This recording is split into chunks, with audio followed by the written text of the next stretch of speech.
Hello दोस्तों, मैं हूं आकाश और मैं लेकर आया हूं आपके लिए कक्षा 10वीं की पुस्तकों की प्रश्नों की श्रृंखला का 5वां भाग। इस 5वें भाग में अध्याय 2 के महत्वपूर्ण प्रश्नों को आज आपके सामने लाया गया है।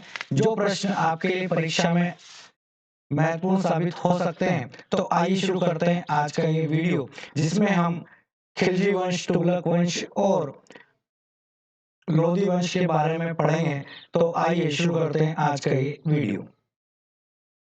खिलजी वंश का प्रथम शासक कौन था? जलालुद्दीन खिलजी, अलाउद्दीन खिलजी, नासिरुद्दीन खिलजी और कुतुबुद्दीन खिलजी।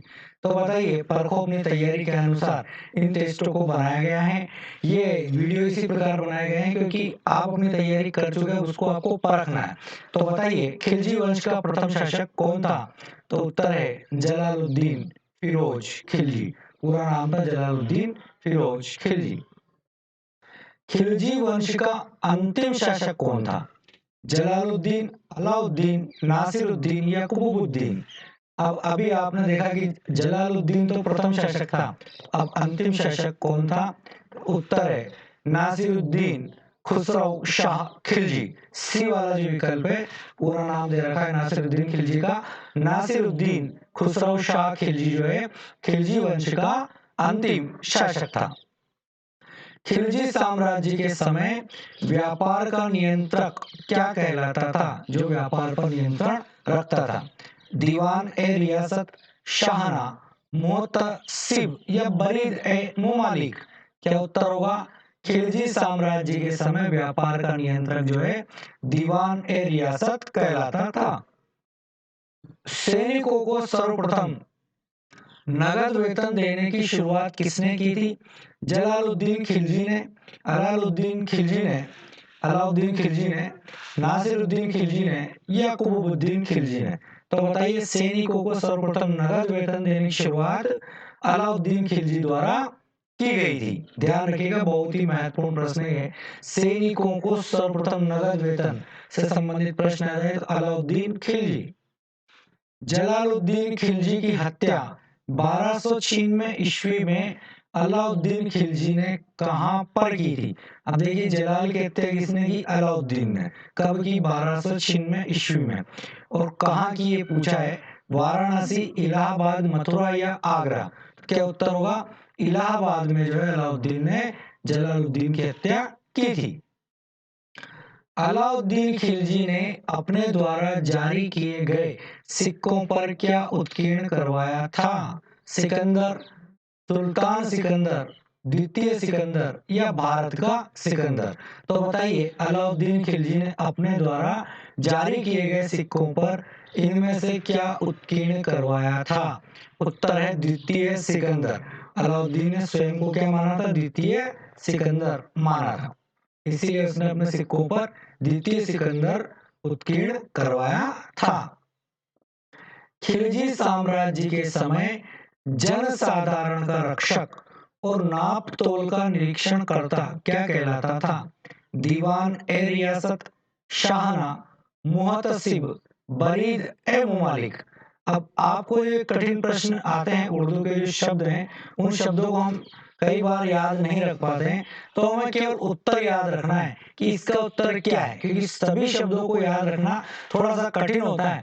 तो इसलिए जो प्रश्न आया है उसका केवल एक उत्तर आपके दिमाग में आप फिट करिए। कैसे कीजिए ये आपके हाथ में है, लेकिन हमें उसको फिट करना है ताकि कोई सा भी प्रश्न आ जाए वो हमें याद होना चाहिए। तो खिलजी साम्राज्य के समय जनसाधारण का रक्षक और नाप तोल का निरीक्षण करता क्या कहलाता था? मुहतसिब कहलाता था। तो ये नाप तोल से आप याद रख सकते हैं, मुहतसिब। अलाउद्दीन खिलजी हिंदू धर्म से धर्मांतरित किस मुस्लिम सेना नायक की सहायता से दक्षिण भारत में प्रवेश कर सका? अहमद खान, मलिक काफूर, इब्राहिम पठान या मोहम्मद कासिम? क्या प्रश्न है? देखिए कि अलाउद्दीन खिलजी जो है हिंदू धर्म का कोई व्यक्ति था, धर्मांतरित होकर क्या बना था? मुस्लिम बना था। मुस्लिम सेना नायक की सहायता से अलाउद्दीन ने दक्षिण भारत में प्रवेश किया था। उसका नाम पूछा है, उसका नाम है मलिक काफूर। अमीर खुसरो के अनुसार मलिक काफूर आक्रमण करते हुए दक्षिण भारत में कहां तक पहुंच गया था। अमीर खुसरो ने बताया कि भाई वो दक्षिण भारत में इस स्थान तक पहुंच गया। उस स्थान का नाम पूछा है, रामेश्वरम, कन्याकुमारी, केरल या होयसल। तो क्या उत्तर होगा? रामेश्वरम तक पहुंच गया था अमीर खुसरो के अनुसार मलिक काफूर आक्रमण करता हुआ दक्षिण भारत में। खिलजी साम्राज्य के समय गुप्तचर अधिकारी को क्या कहते थे? दीवान ए रियासत, शाहना, मुहतसिब, बरीद ए मुमालिक। उत्तर है बरीद ए मुमालिक कहा जाता था गुप्तचर को। खलीफा की सत्ता को मान्यता देते हुए किस शासक ने यस्मीन उल खिलाफत, नासिरी, अमीर उल मुमिनीन की उपाधि धारण की थी? अब देखिए, खलीफा की सत्ता को मान्यता देकर ये इतनी बड़ी उपाधि धारण की गई थी। विकल्प देखते हैं, जलालुद्दीन खिलजी, कुतुबुद्दीन खिलजी, नासिरुद्दीन खिलजी या अलाउद्दीन खिलजी। तो क्या उत्तर होगा? अलाउद्दीन खिलजी ने यस्मीन उल खिलाफत, नासिरी, अमीर उल मुमिनीन की उपाधि धारण की थी। खिलजी साम्राज्य के समय बाजार का दारोगा क्या कहलाता था? दीवान ए रियासत, शाहना, मुहतसिब और बरीद ए मुमालिक। तो क्या कहलाता था? शाहना या दंडाधिकारी कहते थे बाजार के दारोगा को। खजाइनुल फुतूह में अमीर खुसरो ने विश्व का सुल्तान और जनता का चरवाहा शासक किसे कहा है? अमीर खुसरो की पुस्तक है खजाइनुल फुतूह में विश्व का सुल्तान और जनता का शासक किसे कहा है? विकल्प देखते हैं, अलाउद्दीन को, कुतुबुद्दीन को, जलालुद्दीन को या नासिरुद्दीन को। तो सिंपल सा उत्तर है अलाउद्दीन खिलजी को कहा है। खिलजी वंश के समय सराय ए अदल किसे कहा जाता था? स्थानीय एवं विदेशी वस्तुओं का बाजार, काला बाजारी और मुनाफाखोरी, सैनिकों का नगद वेतन या सैनिकों के रख रखाव का स्थान। तो क्या उत्तर होगा? उत्तर है स्थानीय एवं विदेशी वस्तुओं का जो बाजार होता है उसको सराय ए अदल कहा जाता था खिलजी साम्राज्य के समय। अलाउद्दीन खिलजी ने सात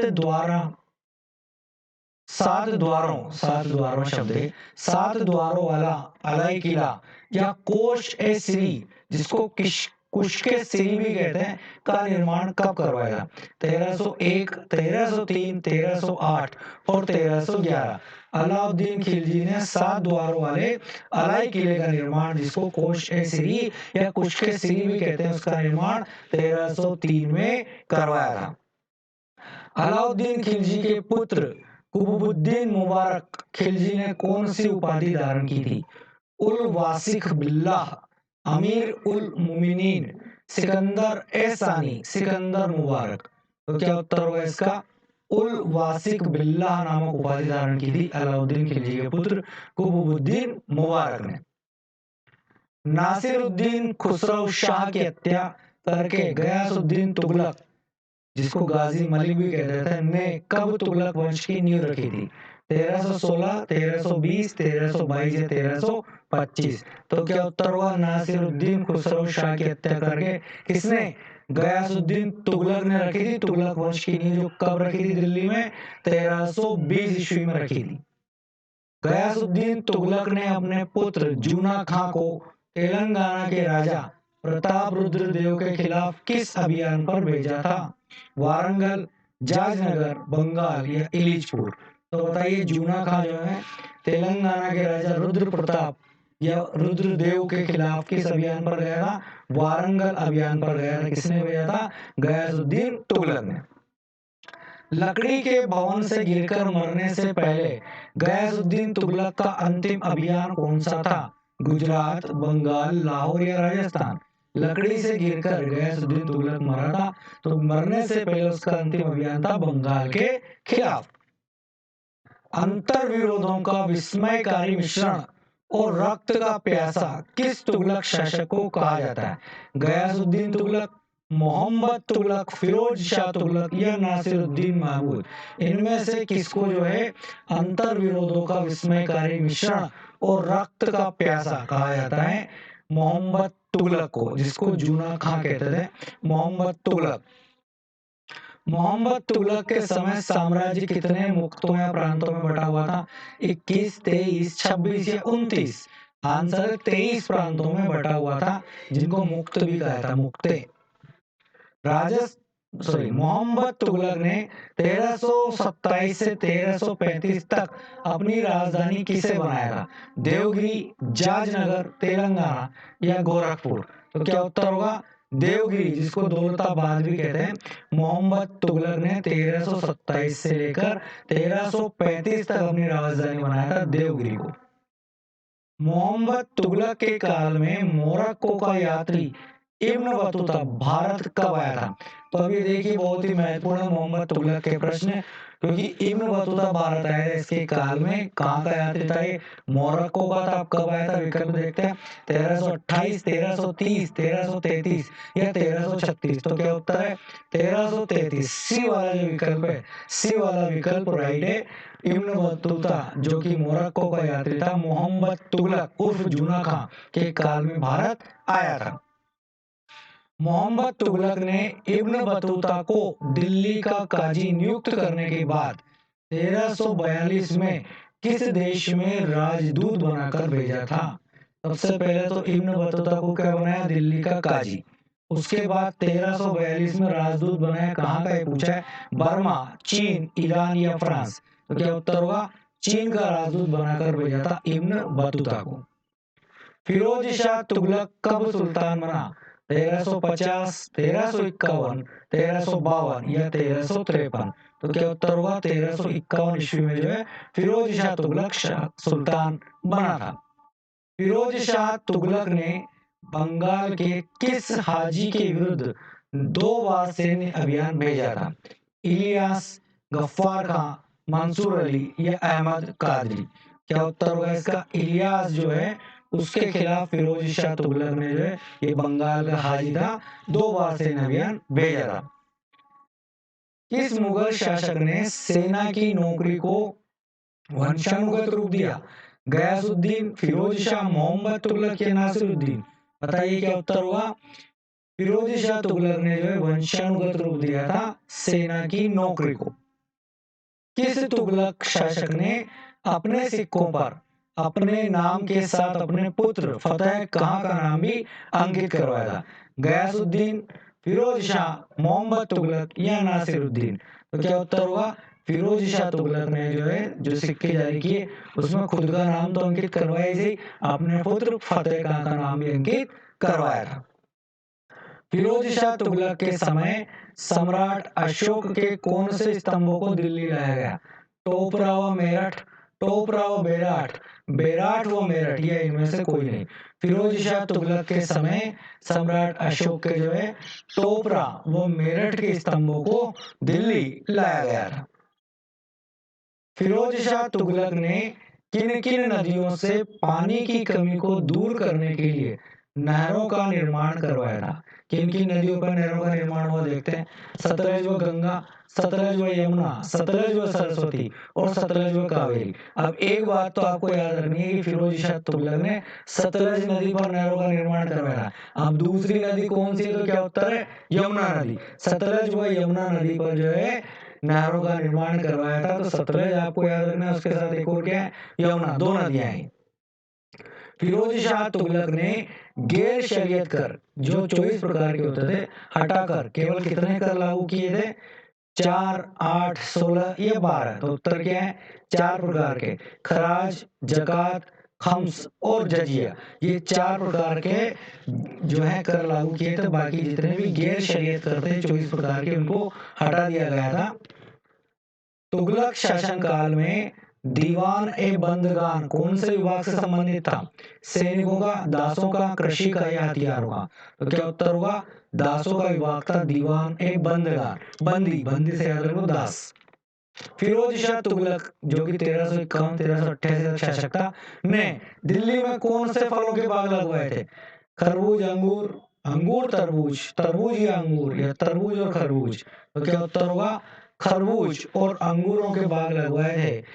ए वाला जो विकल्प है राइट है। खरबूज और अंगूरों के बाग किसने लगवाए थे दिल्ली में? फिरोज शाह तुगलक ने। तुगलक वंश के अंतिम शासक नासिरुद्दीन महमूद के समय तैमूर लंग ने भारत पर कब आक्रमण किया था? 1388, 1392, 1394 या 1398? तो बताइए क्या उत्तर होगा? 1398 में जो है तैमूर लंग ने भारत पर आक्रमण किया था नासिरुद्दीन महमूद के समय। दिल्ली में सैयद वंश की स्थापना किसने की थी? तैमूर लंग, खिज्र खां, मुबारक शाह या हुसैन अली? क्या उत्तर होगा? खिज्र खां ने जो है सैयद वंश की स्थापना की थी। खिज्र खां का शासनकाल है 1414 से 1421। सैयद वंश के मुबारक शाह ने कौन सी उपाधि धारण की थी? सर्वशाह, मिठ्ठे शाह, सैयद शाह या असलम शाह? सैयद वंश का जो मुबारक शाह है उसने सर्वशाह की उपाधि धारण की थी, जो 1421 से 1434 तक शासक रहा। सैयद वंश के अंतिम शासक आलम शाह द्वारा स्वेच्छापूर्वक दिल्ली का शासन त्यागने के बाद बहलोल लोदी ने दिल्ली पर लोदी वंश की स्थापना कब की? 1434, 1440, 1451 या 1465? क्या उत्तर होगा? 1451 में लोदी वंश की स्थापना की गई। किसने की? बहलोल लोदी ने। बहलोल लोदी का पुत्र निजाम शाह कौन सी उपाधि धारण कर सुल्तान बना? सिकंदर शाह, सिकंदर सानी, निजाम सानी या सुल्तान शाह? क्या उत्तर होगा? सिकंदर शाह की उपाधि धारण की थी निजाम शाह ने। लोदी वंश के निजाम शाह द्वारा चलाया गया सिकंदरी गज कितने इंच का था? 25, 30, 35 या 28? क्या उत्तर है? 30 इंच का था सिकंदरी गज, जो किसने चलाया था? निजाम शाह द्वारा चलाया गया था। निजाम शाह ने आगरा के किले का निर्माण कब करवाया था? आगरा का निर्माण कब करवाया था? 1500, 1506, 1510 या 1515? आगरा का पूछा है कि निजाम शाह ने किस शहर का निर्माण करवाया था? आगरा का। तो बताइए क्या उत्तर होगा? 1506 ईस्वी में जो आगरा का निर्माण करवाया था। गुलूर खां के नाम से कविताएं लिखने वाले निजाम शाह के बाद आगरा की गद्दी पर किस शासक ने संभाली थी? इब्राहिम लोदी, बहलोल लोदी, सिकंदर लोदी या शाह आलम? क्या उत्तर होगा? इब्राहिम लोदी। गुलूर खां के नाम से कविताएं लिखता था निजाम शाह, उसके बाद जो है आगरा की गद्दी किसने संभाली थी? इब्राहिम लोदी ने। सुल्तान की उपाधि किस वंश के शासकों द्वारा प्रारंभ की गई थी? मुगल, तुर्की, लोधी या गुलाम? तो क्या उत्तर होगा? तुर्की शासकों द्वारा जो है सुल्तान की उपाधि प्रारंभ की गई थी। सुल्तान की उपाधि धारण करने वाला पहला शासक कौन था? महमूद गजनवी, गयासुद्दीन तुगलक, जलालुद्दीन या फिरोज या बलबन? तो क्या उत्तर होगा? महमूद गजनवी ने सबसे पहले सुल्तान की उपाधि धारण की थी। सल्तनत काल में दीवान ए विजारत था। विकल्प देखिए, हिसाब संग्रहण का कार्यालय, वजीर का कार्यालय, प्रधानमंत्री का कार्यालय और महालेखा परीक्षक का कार्यालय? तो क्या उत्तर होगा? वजीर का कार्यालय कहलाता था दीवान ए विजारत। सल्तनत काल में महालेखा परीक्षक को क्या कहा जाता था? मुस्तफी, मजम आदार, खजीन या दीवान ए विजारत? तो उत्तर है मुस्तफी कहा जाता था महालेखा परीक्षक को सल्तनत काल में। सल्तनत काल में मंत्री परिषद, जिसका नाम था मजलिस ए खलवत, के 4 आधार स्तंभों में से नहीं है। अब एक विकल्प राइट नहीं है, कौन सा नहीं है? दीवाने खजीन नहीं है, बाकी 3 विकल्प हैं आधार स्तंभ, आरीज़े मुमालिक, दीवाने मंशा, दीवाने रिसालत और चौथा स्तंभ क्या था? वजीर। ये 4 आधार स्तंभ थे, जिसमें दीवाने मंशा क्या है? पत्र व्यवहार का दायित्व था दीवाने मंशा पर। सल्तनत काल में मजम आधार नामक विभाग से तात्पर्य है खजांची, हिसाब संग्रहकर्ता, नमक का दारोगा या अश्वशाला? तो उत्तर है हिसाब संग्रहकर्ता कहा जाता था मजम आधार नामक विभाग। वित्त विभाग से संबंधित दीवाने वकूफ की स्थापना किसने की थी? जलालुद्दीन, अलाउद्दीन, महमूद, मोहम्मद तुगलक और इल्तुतमिश? तो उत्तर है जलालुद्दीन खिलजी ने जो है वित्त विभाग से संबंधित दीवाने वकूफ की स्थापना की थी। वित्त विभाग से संबंधित दीवान ए मुस्तखराज की स्थापना किसने की? जलालुद्दीन ने, अलाउद्दीन ने, मोहम्मद तुगलक ने या इल्तुतमिश ने? तो उत्तर है अलाउद्दीन खिलजी ने। दीवान ए मुस्तखराज। भूमि को कृषि योग्य बनाने हेतु दीवाने अमीर कोही की स्थापना किसने की थी? वही विकल्प है, तो क्या उत्तर होगा? मोहम्मद तुगलक। दीवाने अमीर कोही, इससे याद रखना है आपको, मोहम्मद तुगलक ने स्थापना की थी भूमि को कृषि योग्य बनाने हेतु। सल्तनत काल में युद्ध में लूट से प्राप्त धन क्या कहलाता था? खम्स, नाजिम, उलेमा या हाजिब? तो उत्तर क्या है? खम्स कहा जाता था लूट से प्राप्त धन को। सल्तनत कालीन विभाग है ये, इनको आपको याद रखना है। कौन कौन से विभाग हैं देखिए, जैसे दीवान रियासत, तो इसमें विदेश मंत्री की तरह कार्य होता था। सद्र उस सुदूर, धर्म विभाग का जो प्रमुख था उसको कहा जाता था। काजी उल कुजात, न्याय विभाग था। बरीद ए मुमालिक, सूचना विभाग था। वली या नाजिम, प्रांत का जो अधिपति होता था उसे कहते थे। शिख, जो जिले का राजस्व अधिकारी होता था वो कहलाता था। और उलेमा, सुल्तान को राय देने हेतु उलेमा नामक एक संस्था थी। तो इस प्रकार ये 5वां पार्ट आपके पूरा हुआ। मिलते हैं नेक्स्ट वीडियो में, बने रहिए हमारे